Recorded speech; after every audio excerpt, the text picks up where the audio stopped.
بسم اللہ الرحمن الرحیم نحمده ونصلی علی رسولہ الکریم اما بعد۔ سیرت النبی صلی اللہ علیہ وسلم کے مدنی دور کا درس نمبر 68 غزوہ احد میں رسول اللہ صلی اللہ علیہ وسلم کی جنگی حکمت عملی سے متعلق ہے۔ رسول اللہ صلی اللہ علیہ وسلم نے لشکر کی حفاظت کے لیے احد پہاڑ کی اہمیت کا خوب اندازہ لگا لیا تھا، لہٰذا مسلمان لشکر جو ہی احد کے پاس پہنچا تو آپ علیہ الصلاۃ والسلام نے انہیں احد کی طرف پش کرنے اور مدینہ منورہ کی طرف رخ کرنے کا حکم دیا، اور اس کے ساتھ حضرت عبداللہ بن جبیر رضی اللہ عنہ کی قیادت میں 50 تیر اندازوں کو عینین نامی پہاڑی پر تعین کر دیا۔ یہ پہاڑی احد کے عین بالمقابل ہے، بالکل سامنے ہے۔ اس پہاڑی پر تیر اندازوں کو مقرر کرنے کا مقصد یہ تھا کہ کفار مسلمانوں کا محاصرہ نہ کرنے پائے، اور آپ علیہ الصلاۃ والسلام نے ان 50 تیر اندازوں کو مخاطب کر کے تاکید فرمائی کہ اگر تم دیکھو کہ ہمیں پرندے اچک کر لے جا رہے ہیں تب بھی تم اپنی اس جگہ سے نہ ہلنا یہاں تک کہ میں تمہیں بلاوا بھیجوں، اور اگر تم دیکھو کہ ہم نے دشمن کو شکست دے دی ہے اور انہیں کچل ڈالا ہے تب بھی میرا پیغام آنے تک اس جگہ ڈٹے رہنا۔ یہ ضروری ہدایات دینے کے بعد آپ علیہ الصلاۃ والسلام آگے بڑھے اور آپ نے نماز کی صفوں کے طریقے پر صفیں ترتیب دی، اور آپ علیہ الصلاۃ والسلام بنفس نفیس خود صفیں ٹھیک کرتے جا رہے تھے۔ اگر کوئی مجاہد صف سے آگے یا پیچھے نظر آتا تو آپ علیہ الصلاۃ والسلام فوراً فرماتے تقدم یا فلاں و تأخر یا فلاں، اے فلاں تم آگے ہو جاؤ اور اے فلاں تم پیچھے ہو جاؤ۔ اس طرح صفیں بالکل سیدھی ہو گئی۔ صف بندی کے بعد لشکر سے رسول اللہ صلی اللہ علیہ وسلم نے فرمایا لا تبرحوا حتی اذن لکم، جب تک میں تمہیں اجازت نہ دوں اپنی جگہ پر جمے رہنا، اور فرمایا لا یقاتلن احد حتی آمرہ بالقتل، جب تک میں حکم نہ دوں کوئی بھی جنگ کا آغاز نہ کرے۔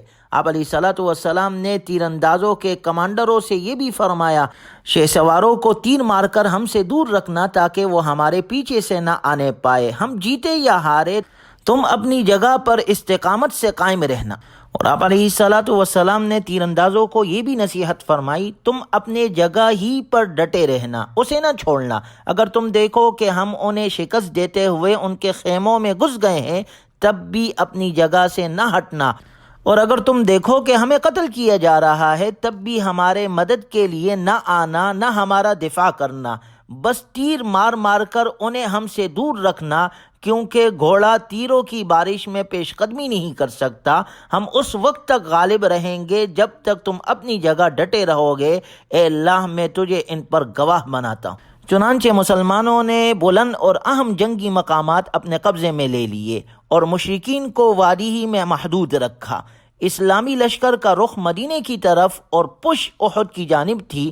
اب تیر اندازوں کا فرض تھا، ان کے ذمے یہ کام تھا کہ وہ موقع پر نگاہ رکھے، مسلمانوں کی پشت کو محفوظ رکھے اور دشمن کے شہ سواروں کو مسلمانوں کے پاس نہ آنے دے۔ بقیہ لشکر کی ترتیب آپ علیہ الصلاۃ والسلام نے یہ فرمائی کہ لشکر کے میمنہ یعنی دائیں طرف حضرت منذر رضی اللہ عنہ کو، اور میسرہ پر یعنی بائیں جانب حضرت زبیر رضی اللہ عنہ کو مقرر فرمایا، اور ان کا معاون حضرت مقداد رضی اللہ عنہ کو بنایا گیا، اور حضرت زبیر رضی اللہ عنہ کو یہ مہم بھی سونپی گئی کہ وہ خالد بن ولید کے شہ سواروں کی راہ کو روکے رکھے۔ یہ ساری جنگی حکمت عملی، یہ سارا منصوبہ بڑی باریکی اور حکمت عملی پر مبنی تھا، اور مرکزی کمان رسول اللہ صلی اللہ علیہ وسلم خود فرما رہے تھے دیکھیں مسلمانوں کے لشکر کی تعداد 700 اور مشرکین کے لشکر کی تعداد 3000، مسلمانوں کے پاس صرف 2 گھوڑے جبکہ کفار کے پاس 200 گھوڑے تھے، مسلمانوں کے پاس کوئی اونٹ نہیں تھا جبکہ کافروں کے پاس 3000 اونٹ تھے، مسلمانوں کے پاس صرف 100 زریں تھی جبکہ مشرکین کفار کے پاس 700 زریں تھی، یعنی دونوں جانب کتنا فرق تھا۔ لیکن اس کے باوجود آپ علیہ الصلاۃ والسلام نے جنگی حکمت عملی اپنائی، مسلمانوں کو تیار کیا، صفیں بنائی، ہر اعتبار سے اپنے لشکر کو محفوظ کیا، اور پھر لشکر کے پڑاؤ کے لیے آپ نے نسبتاً اونچی جگہ کا انتخاب کیا تاکہ اسلامی لشکر دشمن سے محفوظ رہے۔ جبکہ اس کے مقابلے میں آپ نے دشمن کو پڑاؤ کے لیے ایسی نشیبی مقام کو قبول کرنے پر مجبور کر دیا کہ اس کے فتح کے امکانات محبوب تر ہو جائے، اور جب وہ پسپا ہو تو مسلمان انہیں آسانی سے گرفتار کر لے۔ آپ علیہ الصلوۃ والسلام نے محل وقوع فریقین کی تعداد کے پیش نظر انتہائی مدبرانہ فیصلے کیے۔ اس سے یہ حقیقت روشن ہو جاتی ہے کہ رسول اللہ صلی اللہ علیہ وسلم انتہائی دور اندیش اور بیدار مغز جرنیل اور بہت باریک بین منصوبہ ساز تھے۔ جنگ ہو یا امن، آپ صلی اللہ علیہ وسلم کے فیصلے ہر موقع محل کی مناسبت سے بڑے تدبر اور دور اندیشی کے آئینہ دار ہوتے تھے۔ آپ علیہ الصلوۃ والسلام کی سیرت مبارکہ سے امت کے ہر فرد کے لیے رہنمائی کے اصول موجود ہے۔ ہر طبقے کے لیے آپ علیہ الصلوۃ والسلام کی سیرت سے سبق ملتا ہے۔ اللہ تعالی ہمیں نبی صلی اللہ علیہ وسلم کے سیرت مبارکہ کے مطابق اپنی زندگی گزارنے کی توفیق عطا فرمائے۔ چنانچہ ابھی مقابلہ شروع نہیں ہوا تھا، جنگ شروع نہیں ہوئی تھی کہ ابو عامر راہب نامی یہ ایک شخص تھا جو مدینے کا رہائشی تھا۔ جب رسول اللہ صلی اللہ علیہ وسلم مدینہ منورہ تشریف لائے تو یہ حسد میں مبتلا ہو کر مکہ مکرمہ چلا گیا اور کافروں کے ساتھ مل گیا۔ غزوہ احد میں یہ کافروں کا ساتھی بن کر آیا۔ کافروں سے کہا، تم دیکھنا میں مسلمانوں میں کیسے پھوٹ ڈالتا ہوں۔ چنانچہ وہ میدان میں اتر آیا اور اس نے کچھ انصار کو پسپائی اختیار کرنے پر آمادہ کرنے کی کوشش کی اور کہنے لگا، اے خاندان اوس، میں ابو عامر ہوں۔ آگے سے جواب آیا، اے فاسق، اللہ کرے تیری اور تجھ جیسے بیچنے والوں کی سازشیں خاک میں ملے۔ یہ جواب سن کر بولا، میری قوم میرے بعد شر سے دوچار ہو گئی ہے۔ چونکہ اس کی سازش ناکام ہو گئی تو یہ ناکام ہو کر واپس اپنے لشکر کی طرف چلا گیا۔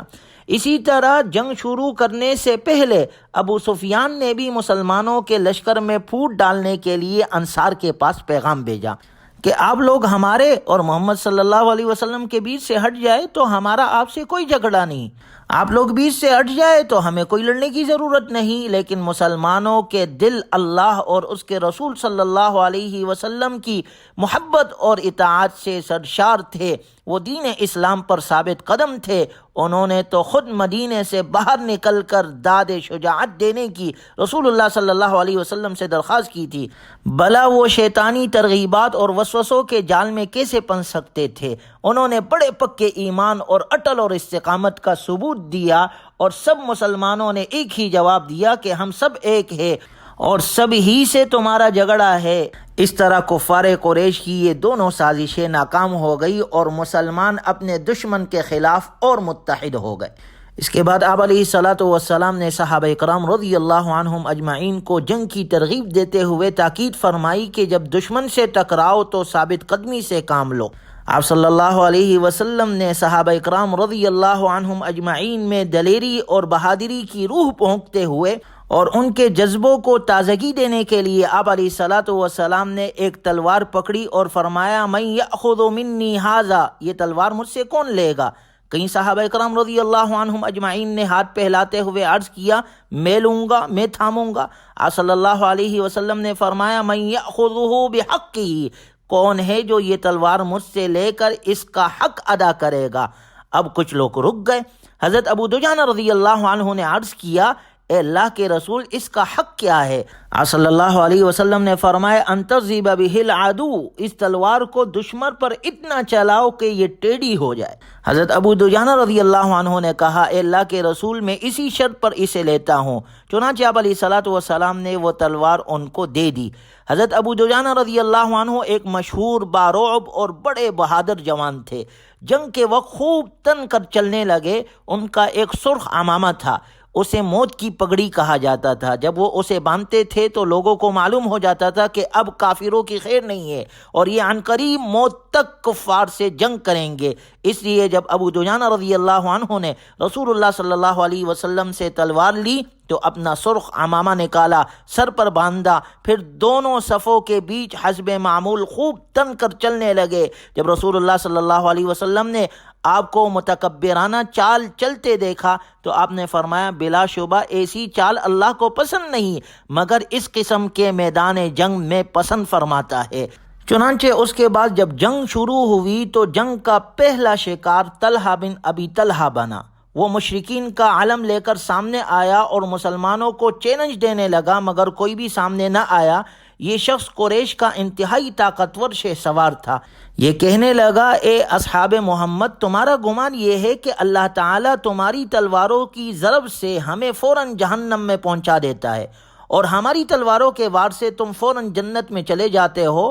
ہاں تو تم میں سے کوئی ہے جسے میری تلوار فوراً جنت میں پہنچا دے یا اس کی تلوار مجھے ایک دم جہنم میں گرا دے؟ یہ سن کر حضرت علی رضی اللہ تعالی عنہ فوراً میدان میں اتر آئے اور فرمایا، اللہ کی قسم، جب تک اللہ تعالیٰ میری تلوار کے ذریعے سے تجھے فوراً آگ میں نہ پہنچا دے یا تیری تلوار کے ذریعے سے مجھے جنت میں نہ پہنچا دے، میں ہرگز پیچھے نہ ہٹوں گا۔ چنانچہ حضرت علی رضی اللہ عنہ اس کے مقابلے میں نکلے اور تلوار چلائی اور اس کا پیر کٹ گیا اور یہ منہ کے بل گر گیا، اس کا سطر کھل گیا۔ حضرت علی رضی اللہ تعالیٰ عنہ شرما کر پیچھے ہٹ گئے۔ حضور صلی اللہ علیہ وسلم نے دریافت کیا، اے علی کیوں ہٹے؟ آپ نے فرمایا، مجھ کو اس کے سطر کھل جانے سے شرم آتی ہے۔ اور ابن سعد کی روایت ہے کہ حضرت علی رضی اللہ تعالیٰ عنہ نے اس کے سر پر تلوار ماری جس سے اس کے سر کے 2 ٹکڑے ہو گئے۔ اللہ کے دشمن کی ہلاکت کا یہ منظر دیکھ کر آپ علیہ الصلاۃ والسلام بہت خوش ہوئے اور آپ نے بلند آواز سے اللہ اکبر کہا۔ آپ کے ساتھ آپ کے صحابہ اکرام رضی اللہ عنہم اجمعین نے بھی پرجوش آواز سے اللہ اکبر کا نعرہ لگایا۔ اس کے بعد ہر طرف جنگ کے شعلے بڑک اٹھے اور پورے میدان میں پرزور مارداڑ شروع ہو گئی۔ مسلمانوں نے اپنے بہادری کے جوہر دکھائے۔ حضرت حمزہ، حضرت علی، مصعب بن عمیر، ابو دجانہ، ابو طلحہ انصاری، سعد بن ابی وقاص اور دیگر صحابہ اکرام رضی اللہ عنہم اجمعین میدان میں نکلے اور کفار کے تقریباً 22 افراد ہلاک کر دیے اور ان کے حوصلے پست ہو گئے۔ دونوں طرف سے خوب زور شور سے حملے ہو رہے تھے۔ مسلمانوں کا خفیہ کوڈ امت یا منصور اور کافروں کا یا للہبل تھا۔ صحابہ اکرام رضی اللہ عنہم اجمعین پورے جذبہ ایمانی سے لڑ رہے تھے۔ مشرکین کے علم بردار جھنڈا اٹھانے والے ایک ایک کر کے مارے گئے۔ ایک ہی گھر کے 6 افراد قتل ہوئے اور اس طرح ابتدائی طور پر مسلمانوں نے بہت بہادری کا مظاہرہ کیا اور پہلے ہی حملے میں جنگ کا توازن مسلمانوں کے حق میں ہو گیا۔ چنانچہ جنگ کا پہلا مرحلہ ختم ہوا اور اس میں مسلمان کامیاب ہو گئے۔ اس کے بعد جنگ کا دوسرا مرحلہ، جس کا انشاءاللہ اگلے درس میں ذکر کیا جائے گا۔ اللہ تبارک و تعالی ہمیں بھی اپنے دین کے لیے قبول فرمائے اور اہل حق کا ساتھ دینے کی اللہ میں توفیق نصیب فرمائے۔ وآخر دعوانا الحمدللہ رب العالمین۔